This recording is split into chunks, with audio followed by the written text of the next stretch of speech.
conversinha ao pé do ouvido de hoje. O Juliano faz uma pergunta interessante aqui, que espero que você que está ligado à religião entenda o sentido disso que a gente vai falar. É sem ofensa, sem coisa alguma. Preste bastante atenção para que talvez você entenda como é que funciona isso, né? Ele diz aqui que sempre ouviu dizer de um catolicismo esotérico, de reuniões secretas com alguns cardeais iniciados, enfim, esse tipo de coisa. Ele pergunta se isso é mito, é verdade, né? E se for, por que não se abre para todo o rebanho cristão? Juliano Lima. Juliano, não se abre para todo o rebanho cristão, porque o rebanho cristão não vai entender. Esse é o problema. Tem gente que fala, a maçonaria só nega informações. Ué, não só nega coisa alguma, é que não vai entender o que se passa lá dentro, né? E as próprias escolas esotéricas do Ocidente estavam subordinadas, muitas delas sem o saber, não sabem disso até hoje, a maioria dos membros dessas escolas não sabem disso, porque o negócio era oculto para valer, né? Subordinada ao Tibete antigo por cerca de praticamente quase 2000 anos, né? Onde o chamado governo oculto do mundo tinha a sua representação máxima. Tanto que até hoje, quando se fala em Tibete, o povo se lembra de Dalai Lama. Ora, Dalai Lama era o coluna B. Para você que é maçom, sabe muito bem o que significa isso. Ele é coluna B em Boaz, né? Porque tem o coluna J, Jaquim, né? Que era outro, esse também misterioso. E em cima, no topo do triângulo do triângulo equilátero, né? O comando geral, que era a cargo do Buda vivo da Mongólia, né? Que encarnava, desencarnava e tal, porque tem que vestir corpo de carne que nem nós mesmos aqui, né? E esse Buda vivo da Mongólia comandava ocultamente em nome de outro que não aparece de jeito nenhum porque está noutra dimensão de matéria, chamado Melquisedeque. Aí o mistério dentro da Bíblia. Como é que você vai explicar isso para o cristão, Juliano? Ele não vai entender. Se você abre o bico e fala, já tem gente achando que você está detonando com o catolicismo, com o cristianismo, com os evangelhos. Não é, o sentido não é esse. Tem muito mais mistério do que as próprias religiões possam imaginar, né? Aliás, nem Shakespeare, que era iniciado nessas coisas, não sabia de tanto mistério assim. E não é mistério, a vida é tocada a mistério. Se você acabar com os mistérios todos, né, acaba toda a evolução. Como os dias da criação, eles terminam logo se a verdade definitiva ou a verdade absoluta aparecer amanhã, ela acaba com tudo, acabou com tudo. Como é que você pode acabar com tudo no quarto dia da criação, se são 10 dias, né? O negócio é um pouco complicado, né? Então não há sonegação, não há má intenção, não há coisa nenhuma. Isso é fantasia da cabeça do povo. Você, Juliano Lima, em sã consciência, você seria capaz de ensinar alguns mantras que o Tibete conhecia muito bem, que tem algumas pessoas que conhecem aqui no Ocidente também ainda, né? Por exemplo, tinha um mantra que um ser que era apenas correio do Tibete, ele cantava esse mantrinha num determinado tom que só ele sabia porque era ensinado para ele desse jeito, né? E fazia juramentos de não contar para ninguém isso aí, ele não podia contar. Se contasse, né, ele sabia da punição kármica, né, a que seria levado. Então ele ia cantando esse mantra e mexendo com a gravidade da matéria dele próprio, né? Agora, hoje em dia, se você for fazer uma pesquisa de física nuclear em CERN, o único e maior acelerador de partículas do mundo que está em funcionamento na Suíça, em Genebra, você vai descobrir que tem uma partícula subatômica, já é chamada assim, chamada de gravitons, ou graviton. Graviton é que dá gravidade à matéria. É claro que tem o antigraviton também, porque toda partícula tem uma companheirinha, ou um companheirinho, né? Os gluons tem o antigluon, o meson tem o antimeson, você pega o quark tem um antiquark. Aliás, fizeram uma experiência lá, separaram um quark do antiquark. Ele não quer ficar sozinho de jeito nenhum, né? Apareceu um outro antiquark do lado do quark e um quark do lado do antiquark, porque eles foram separados, né? Como se surgissem do nada. Ao mistério, gente! Ao mistério que o Carvalho põe no ar hoje, mas antigamente não tinha nem nomes essas chamadas partículas subatômicas, mas que na verdade são elementais, inteligentíssimos, que comandados por quem de direito ou aqueles que exercem a função de supremo arquiteto do universo e seus auxiliares, constroem os próprios universos com essas que a gente chama de partículas subatômicas. Eu estou contando coisa aqui que isso aqui era fechadíssimo há algum tempo atrás. Hoje já pode. Porque se eu estivesse contando coisas aqui que não poderiam ser contadas hoje, sabe o que aconteceria? A grande fraternidade fala, vamos tirar esse pentelho desse Carvalho do ar, acabar com ele. Me fulminariam, né? Para todo sempre não. Eu seria tirado aqui dessa vida, né? E para a maioria pareceria, locutor morre de colapso cardíaco, mas na verdade eles param meu coração do outro lado para eu calar a boca, né? Por que não param agora? É porque chegou a hora, nós estamos na era de Aquário já. A humanidade tem que mudar essa cabeça parada, atrapalhada dela aí de criança ainda. Tem que sacudir, tirar esse lixo todo que tem por aí, mudar tudo. Tá caindo tudo, você não tá percebendo que tá caindo tudo? Família tá caindo, conceito de família, não se respeita mais a autoridade de ninguém. Hoje não sei, eu sou juiz de direito. O cara vira pra ele e fala assim, e daí, doutor, a gente manda matar o senhor, né? 10 mil reais a gente manda matar, né? Não há mais respeito. A polícia militar tem medo do bandido hoje, tá tudo invertido, tudo atrapalhado. Por quê? Porque está havendo uma limpeza no planeta, vamos chamar de planeta, não existe planeta também, né? Está havendo uma limpeza para poder acelerar a era de Aquário, né? Eu estou falando de coisas esotéricas aqui, Juliano, eu falo disso o tempo todo.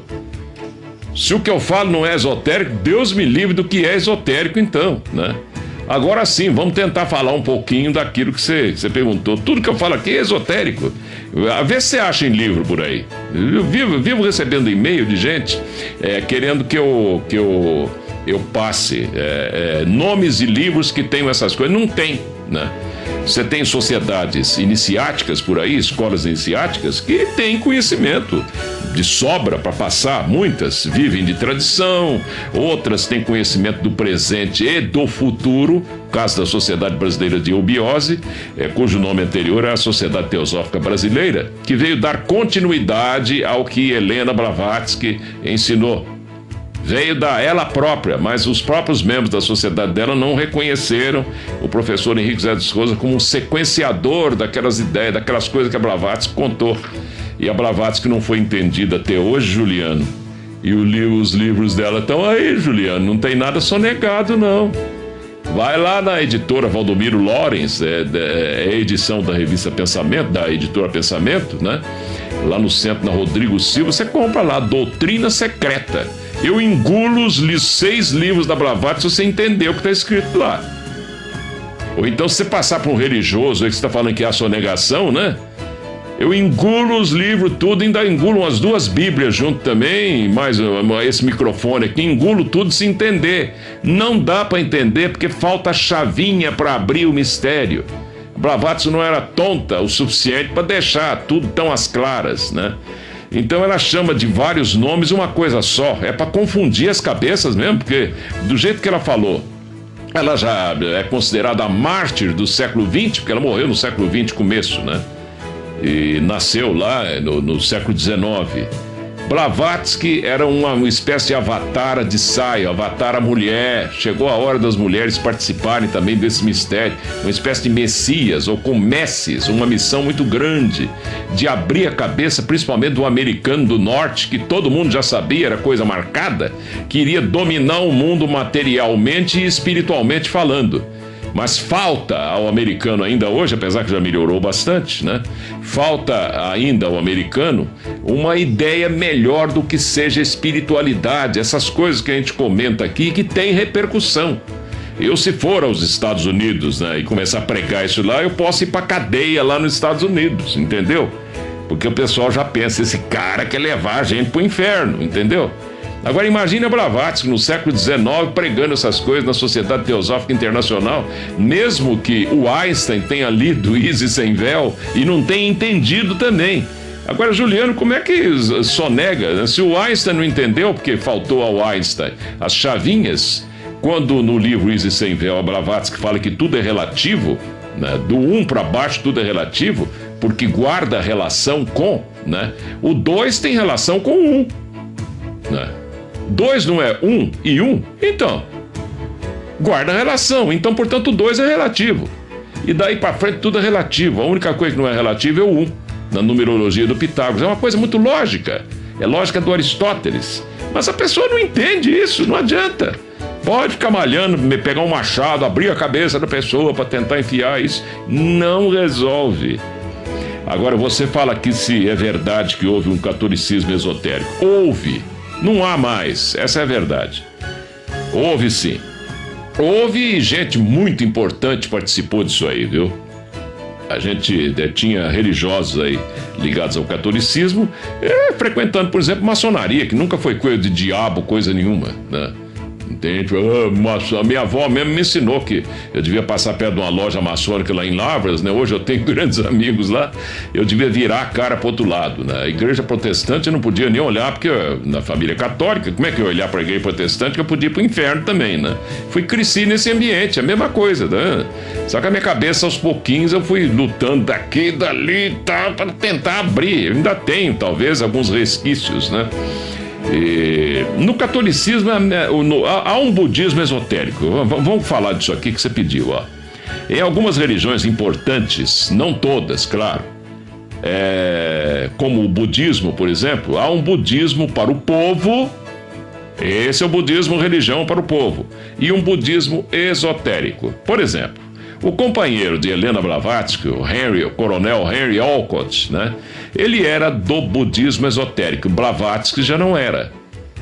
Blavatsky era superior a isso também, ao budismo esotérico. É porque no catolicismo é a mesma coisa. Tem um catolicismo para o povo e um catolicismo esotérico. Por que isso, hein? Né? É porque o esotérico é a fonte de tudo e é de onde saem as religiões maiores para frear o povo no seu ímpeto infantil. Quem diria, quem poderia imaginar, eu jamais poderia imaginar, enquanto estava jogando bolinha de gude lá em Lavras, que um dia eu ia chegar num microfone importante como o da Bandeirantes e dizer o seguinte: cada dia da criação é comandado por uma nave gigantesca do tamanho da América inteira, América do Norte, Central e do Sul, parecendo com aquele Independence Day, né? Daquela nave que veio e ficou lá na Lua, porque não podia vir aqui. Essa nave, ela existe no plano físico, mental, abstrato. Ela voa pelo escuro do céu, onde não tem manifestação de planetas, etc, etc, etc. E ela joga âncora nesse oceano sem limites. E ali começam as experiências laboratoriais desta nave imensa. Eu acho que já há cabeça para a gente tentar entender isso, né? O comandante de uma nave dessa aí é comandante de um dia da criação inteiro, mas o tempo é medido diferente para eles, ou por eles, né? Aliás, são os senhores do espaço, do tempo e da forma. Se são senhores do espaço, do tempo e da forma em nome de um Deus único, só tem um Deus mesmo, né? Imagine o poder desses seres, né? Nessa nave enorme, que a gente pode chamar de Agartha também, é claro que cabe um casal de cada animal, né? Um casal de gigante, um casal de gente, um casal de não sei o que e tal. Cabe, numa arcazinha de madeira, pregada a prego por um coitado do Noé, que deve ter trabalhado que nem um burro, né? Para poder construir a tal arca. Mas não dá para a cabeça das pessoas entender, a não ser essa arca que navega nesses oceanos aqui da Terra, por causa do dilúvio. Eu também aprendi assim. A outra arca é universal. Ela está ligada aos 144 mil universos paralelos, né, que tem ligação com o que os testemunhos de Jeová falam, por exemplo, de só 144 mil vão se salvar na batalha do Armagedon. Na verdade, é uma coisa entrando dentro da outra para que haja o Pralaya. Pralaya é um retorno à origem antes do Big Bang dos cientistas. Tá percebendo a importância disso, Juliano? Se não tá, não adianta nem a gente falar tanto, né? Porque isso aqui envolve catolicismo esotérico, budismo esotérico, esoterismo mais puro que você possa pensar, né? E então esse catolicismo esotérico, budismo esotérico e outras religiões antigas esotéricas, isso sempre existiu porque o esotérico é fonte de tudo, é de onde saem as religiões maiores.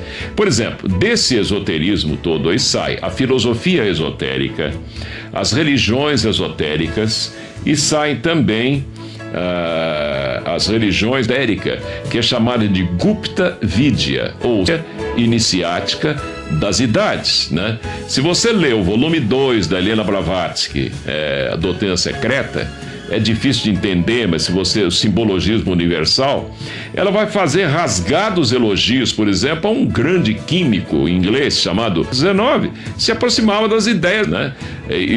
Quer dizer, ele estava se aproximando da Gupta Vidya. E de repente, um menino praticamente com 25 anos de idade, chamado Immanuel Kant, né, estava se aproximando da filosofia esotérica. Quando ele fala do racionalismo puro, né, e tudo mais, a tentativa de separar o emocional do racional, ele sabia que são duas coisas, mas ele não sabia, porque não era iniciado nesses mistérios, que não dá para separar uma coisa da outra. Não tem condição de separar uma coisa da outra, né? E vai por aí. E então, para frear o povo desse seu ímpeto infantil, é preciso de religião. O povo necessita de religião, como precisa de ar para respirar. É imprescindível ainda. Porque agora o povo não é ignorante porque quer. É ignorante por causa do momento cósmico que estamos vivendo. Ninguém tem culpa disso. Você não pode culpar Deus também. É que você está começando tudo ainda. Calma, né? Nós vamos ser idênticos ao Pai um dia, que nem Cristo não falou, todos podem ser iguais a mim perante o Pai, aí ó, né? E ficar à direita do Pai, como ele falou, mesmo tá certo. Mas vai passar um tempo incrivelmente longo até que isso aconteça, né? Só para esgotarmos as potencialidades do plano físico mental abstrato, ou manásico, de manas, que em sânscrito significa mental abstrato, mas também é o maná que cai do céu como alimento espiritual e não para encher a boca e a barriga. Eu nunca comi maná assim. Tem a fruta-pão, mas não é isso, né? É alimento espiritual. Faltam 7.034 mil anos para esgotarmos o plano mental. Nós estamos começando a pensar. Daí essa dificuldade de raciocínio que a gente tem ainda, dificuldade em matemática, em física, em química, em artes de uma forma geral, filosofia e tal, né? Para a maioria da Terra ainda, isso aí é muito abstrato, né? Quando conseguirmos a ressurreição e começarmos penosamente a subir a escada de Jacó, opa, aí a situação vai ser bem outra. E o tempo não vai ter o sentido que tem hoje para nós.